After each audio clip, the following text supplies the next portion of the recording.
Yes, we are definitely excited about this. It's been a long drawn-out process and procedure to actually get CBN and NCC and other operators to now revise a model and a framework that we can now see the MNOs and other service providers playing in this field to increase financial inclusion.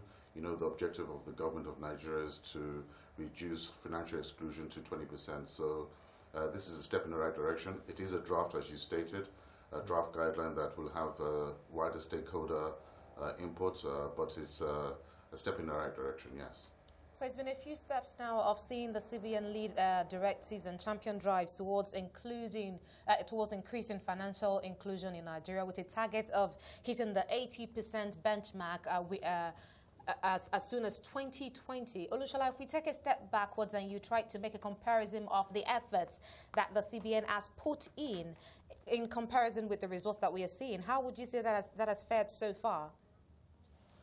At the moment, as you know, there have been some failures in the current model that we operate, both from the perspective of microfinance and the way that loans have not been totally remitted to those that are at the low income side. So, you know, the government really needs to increase and find methods and ways to increase the inclusiveness of financial transactions. And mobile payments is one of those. As we've made references to other models that have worked in other jurisdictions, like in Kenya, the M-Pesa model comes to mind. This is a great opportunity to now allow inclusivity via mobile devices. As you know, that we are predominantly a mobile device market with 150 million active subscribers or even more. So there's a great opportunity to not only push out the infrastructure that will enable this to happen, on the back of optic fiber and more base stations, but you know, there's a great opportunity to also increase employment.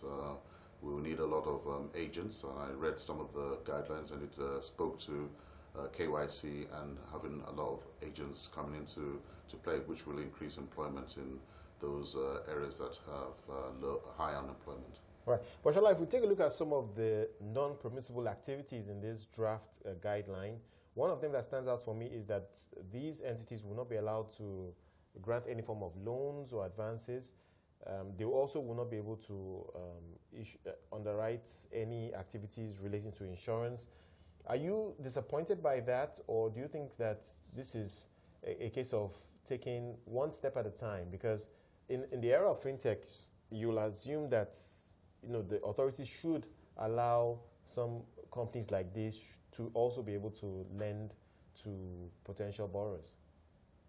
Yeah, but you have to look at the reality of Nigeria. So I believe that it's small steps, baby steps towards total product services being rendered by these agents. And we, you know, when you look at the Nigerian situation, we still have a struggle and a challenge with KYC. That's know your customer.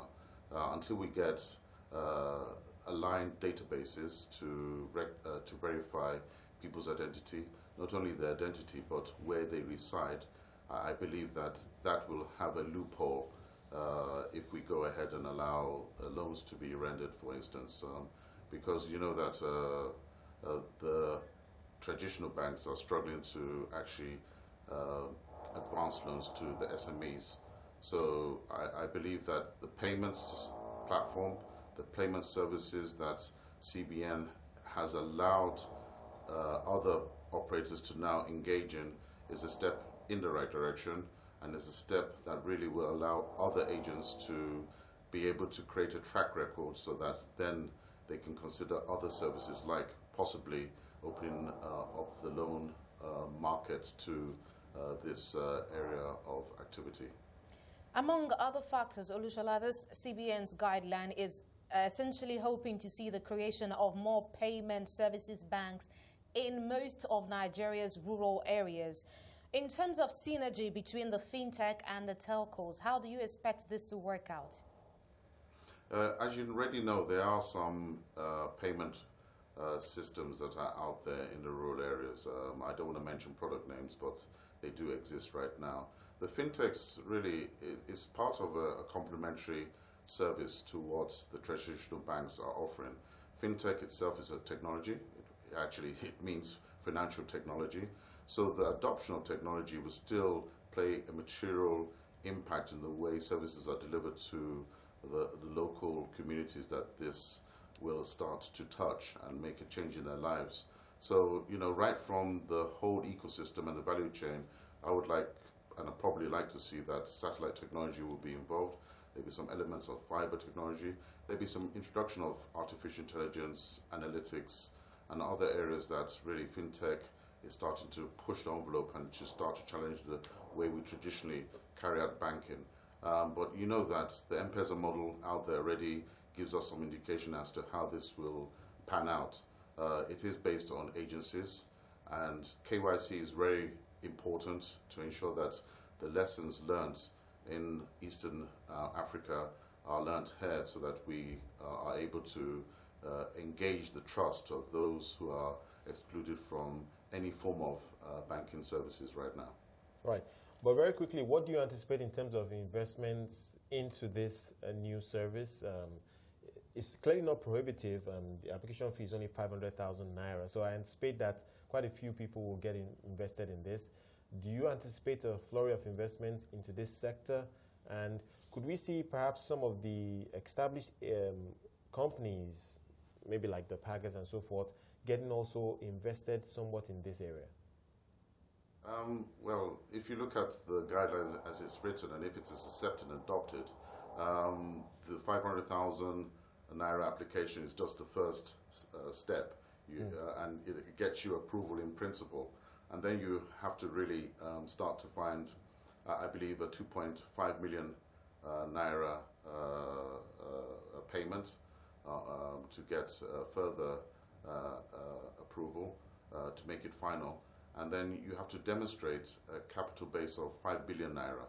So that shows you that it is a viable venture for certain people, but there are whole other criteria and ambits that one has to satisfy. So yeah. I do see an opportunity for the mobile operators, especially in our sector, to now be able to play in that space, albeit that they will use subsidiaries.